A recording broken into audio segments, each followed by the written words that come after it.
pretty much everyone who has done something very, very important in C++ is here at least every other year or so. Directly interfacing with those people is just an incredible boon to your career, especially early in your career. Getting to pick people's brains on things, just hanging out, talking with people, you can't put a price on that. And you don't get those online.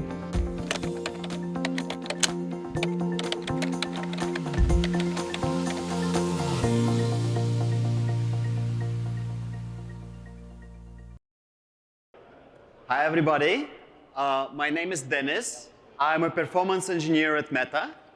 And my manager asked me to say that we're hiring. So if you want to be a C++ developer at Meta, you can talk to me, and I will find somebody to tell that to.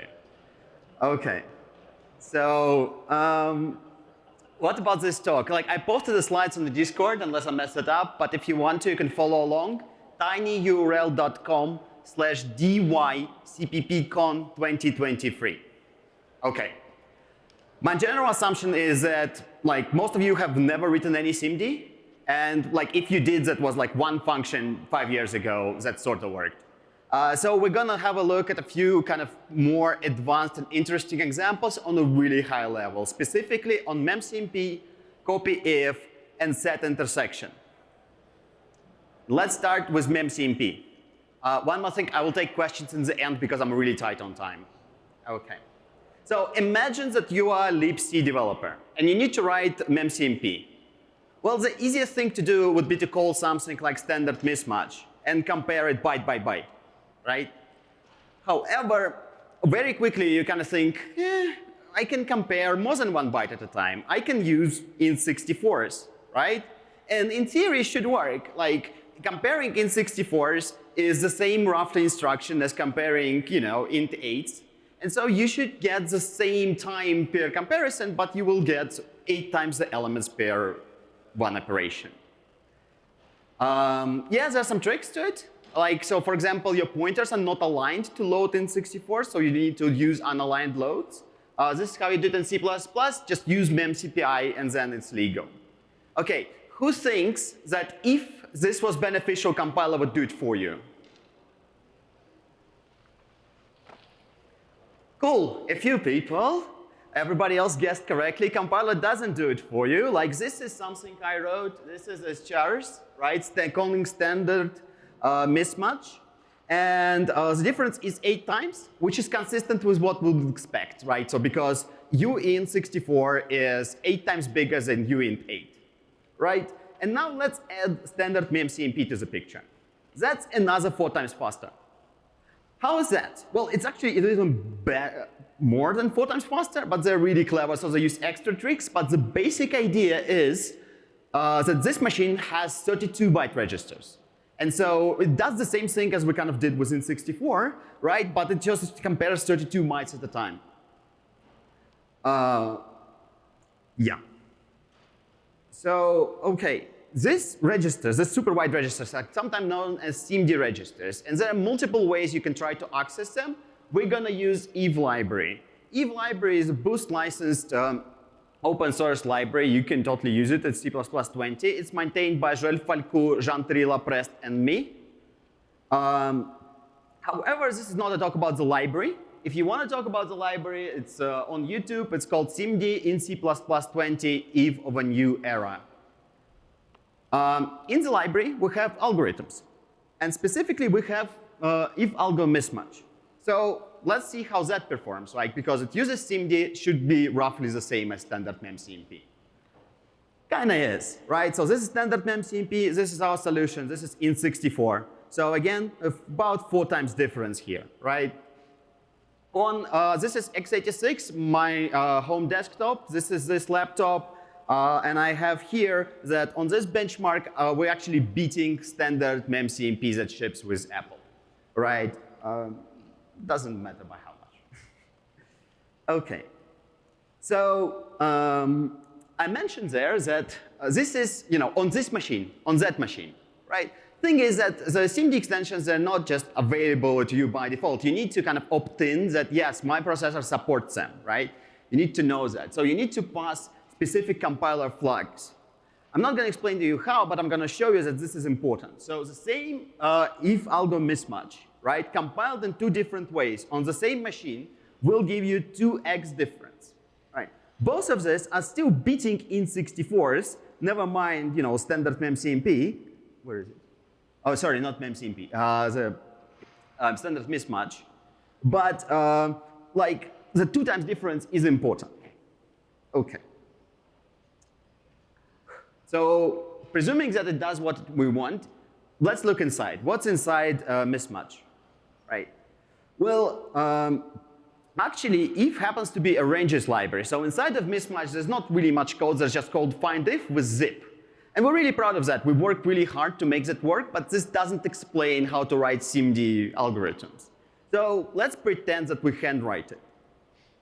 OK, so you would have something like this. You will have 2 pointers, and you're trying to load 32 bytes from each of those pointers and compare those. The if would expose to you the register type as if wide, right? So on this machine that I showed you measurements from, this will be 32-byte register. I load both of them from 2 pointers, and then we do this not equal operator. Then this not equal operator is overloaded to return you many booleans. So if I have 32 chars to compare, I will get a register with 32 boolean-like values, right? And then we have this operation called first true. What it does, it finds a position of the first true element in a boolean logical value if there is one such thing. So let's have a little example, right? So here, a mismatch would be in a second value. And so the first true would be 1. If there is no such position, right, the return value will be null-opt. So, right, if we compare our 32-byte to 32-byte, right, if there is no match, if all of them are equal, then we go to the next 32-byte registers, like this, like, you know, add size of the register. Otherwise, OK, we found the mismatch. We need to just find where the position is. And so we add where the match was. OK. It's important for us to understand how first true works, because we will use it further. So, OK, there's a caveat here that this is not ARM SVE. ARM SVE is special, so the implementation is also special. Let's say this. Let's say we have our logical value. Like this is some SIMD register. Like, and what we want is this distance, right? This is our first true. Well, usually you would have some form of instruction to tell you, is there any matches at all, right? And if there is not some matches, we just go to the next 32 bytes. However, if there is at least one match, what we do is we construct something we call top bits. So this is a SIMD register. Logical is like a SIMD register or some special kind of register. This is an integer, right? There is one instruction, some combination of instructions that you can do to produce this integer. And here, each bit will correspond to a Boolean value, right? So this is false, so this bit is 0. The caveat is sometimes it's like more than 1 bit because we make it more efficient, but think of it as 1 bit. OK. So now when we have an integer, how do we find the first bit set? Well, we call the standard count trailing zeros, right? It specifically will return you 2 because there are 2 zeros at in the beginning, right? Trailing, we're Little-endian, so beginning is in the end. Like, makes sense. So this will be 2. So this is our answer, right? OK. Couple of things here. So first of all, we get this split, right? So this is happening on every iteration of the loop until we find something. And this is happening only once in the end. So the compiler will most likely spit this out outside of our loop. The second thing I will just mention that sometimes any requires the bit mask, the top bits, so the order of operations can switch depending on the platform. OK. If you've been to Matthias's talk on Monday, he talked about standard SIMD proposal. So the standard SIMD has slightly different vision of how they do these things, but nevertheless, the algorithms should port fairly nicely. Let's have a look how they correspond to what we're doing if. What we call wide, they call standard SIMD. What we call load, they have a method called copy from. A logical is called SIMD mask.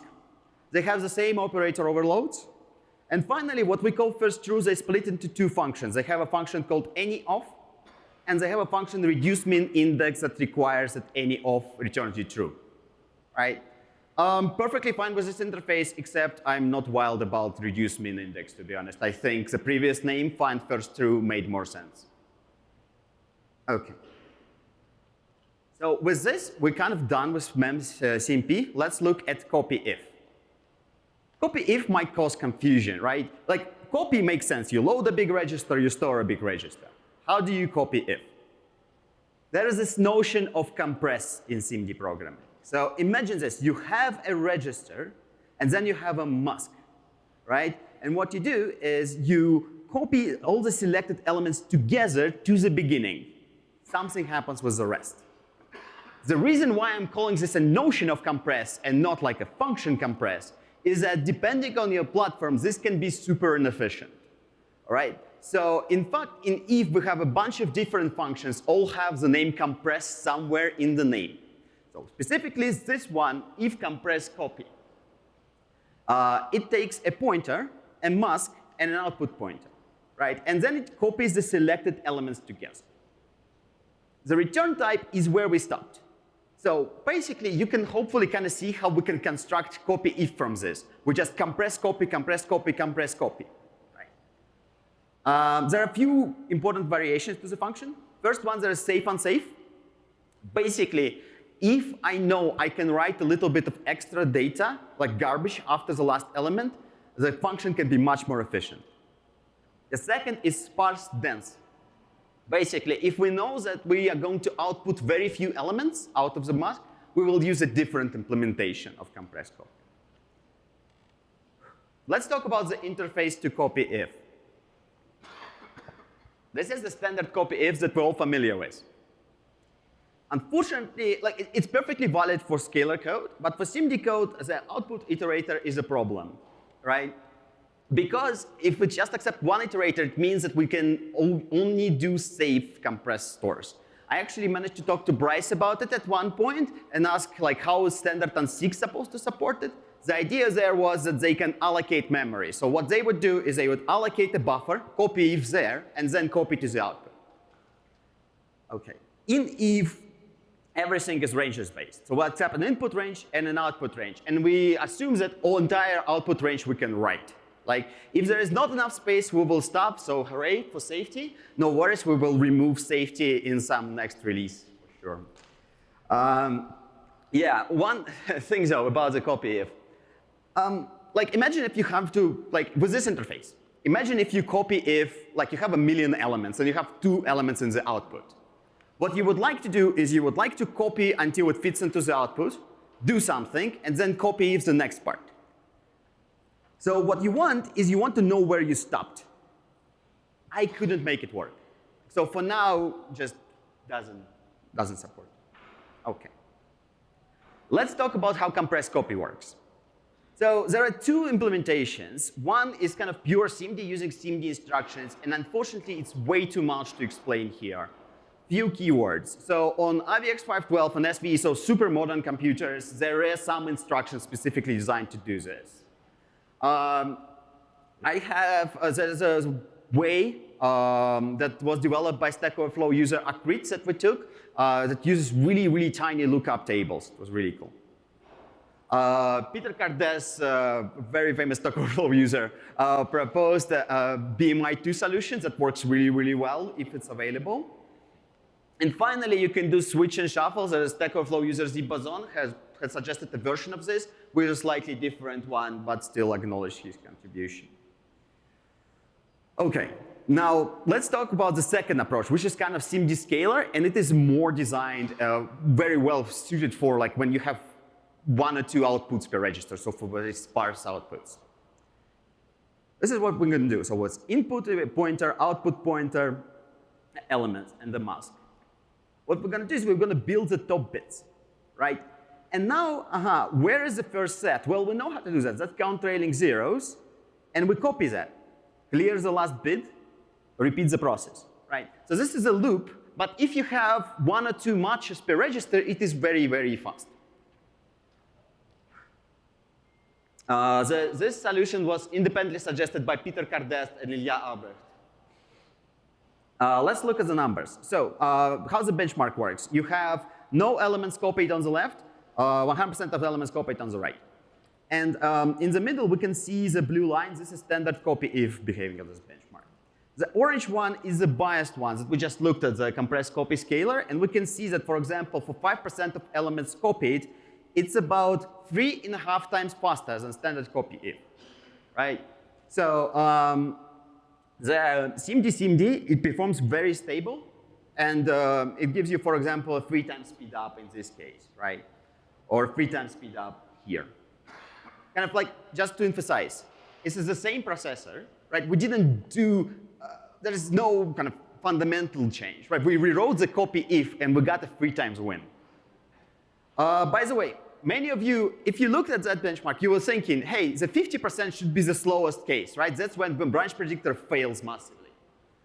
On int, my processor manages to remember enough branches, so it's not the case. But for shorts, you can see it, right? This is branch predictor missing, right? And this is 10 times difference, because SIMD's SIMD version does not rely on branches very much, and the ones that it has are perfectly predicted. 10 times win. OK. M1, the SIMD scalar version doesn't perform very well, but the SIMD gives you about 4 times win. And here I just really like the M that it drew me. That's cute. OK. What about proposal? In the proposal, there is a function compress. I mentioned that, to my knowledge, on many platforms, for many use cases, this is not terribly efficient. I talked to some standard SIMD people, and they believe that the compiler can still use this if you write it. Worst case scenario, you will have to know whether or not compress is good to use for your environment. The last algorithm we're going to talk about is set intersection. So I assume that not everybody is intimately familiar with STL, so let's talk about set intersection. It takes 2 sorted arrays, and it goes one by one, adjusting the smallest one. And it finds a common element and writes it to the output. There can be duplicates in the arrays, right? So here we see 2 and 2. The standard SIMD has a well-defined behavior, what's happening here. For SIMD, we're going to relax this requirement a little bit, saying that between 1 and maximum of duplicates is written to the output. And then, we go further, and then we write the next duplicate. OK. 2 approaches, SIMD scalar, SIMD SIMD. This works especially well when the first array is much smaller, right? So what we do is from the first array, we're going to load just 1 element. And from the second array, we're going to load the whole register. Then what we're going to do is something known as broadcast. So we're going to take this element and write it into each lane of the register. We're going to compare, right? If all of the elements here are less than this element, then F2 goes forward. This is the same as scalar code, except you compared many elements with 1, except 1 with 1. Right? Otherwise, you have to compare for equality. If there is inequality, if there is a match, copy to the output, and regardless, F1 adjusts forward. The second version is from this paper, faster than native alternatives for x86 VP2 intersect instructions. And it's from Guillermo Diaz-Canales. I butchered that. But let's have a look. So this is perfectly valid for 2 equal size arrays. We're going to load big registers from both of them. Then we're going to do a fairly expensive operation where we compare each element from the first register with each element from the second register, just each one with each one, but using SIMD. This way we construct a mask, and we do compressed copy. So in this fashion, the 2 registers are intersected. Now we need to load the next registers. The way it's done is you take the last element and you find it into the other register. And this is where our F2 goes, because there is guaranteed no matches before it for this element. Advantage of this method of a SIMD scalar is that even if you have a lot of intersections, you're still guaranteed to make pretty good progress. All right. how does has equal in work? So we have two registers, and actually, as I mentioned, it's not very smart, right? It will literally compare every element against every element. There's this family of operations called shuffle, right? Where you take the register and you move the elements around. In this case, I'm using a rotate, so I take the first element and put it last, right? And then I'm just going to compare. So what do I get? I get A compared against the first element, A compared against the second element. And basically against all of them, right, in exactly this fashion. You might look at it and think this is a lot of instructions. But this usually goes in one port, and this goes to different ports. So what will likely happen is that all these three instructions can be executed in parallel in one cycle, right? So ideally, if everything works out, you can do this operation in the number of elements you have on the SIMD register. In fact, in the paper, because they target really modern architectures, they mix together equality and OR. I can't do that quite on my machine. All right. Let's look at the numbers. So this is just, I'm going to leave the set intersect alone. 1 second. Yeah. OK, so this is how it works. The benchmark is on the left, you have like very disbalanced arrays. 5% of the elements, 95% of the elements, right? On the right, it's half and half. The gross you see is branch predictor. On the left, we always predict we take the element from the right. On the right, we cannot predict anything. In the middle, what you see here, this is the SIMD approach proposed by the paper, right? Performs quite well, but not as well as the SIMD scalar approach. Right? The SIMD scalar approach gives you on 5% 20, not quite 20 times speed up, but something like that, compared to scalar code. And here, it is a 2.5 times, sorry, let's say 4 times speed up. On M1, the SIMD approach didn't work very well, but the SIMD scalar approach worked again remarkably well. So it's again 10 times win on the left, about 2.5 times win on the right. What I suspect is happening here is that the algorithm depends, the performance of SIMD algorithm depends really on how many elements in the register you have. And so here we have twice as wide registers, so the algorithm performs better. And I suspect that in the case of paper authors, they had another 2x increase in the register size. And so they had, maybe even for them, the SIMD scalar approach would be worse than SIMD. OK. With this, I'll say thanks to my people who write the library with me, Joël Falcou and Jean-Thierry Lapreste. I really appreciate them. And all the amazing people who share their research online and just leave comments and answers on Stack Overflow. It's very cool to use other people's knowledge. Links. You can find the library on GitHub, Joël Falcou/if.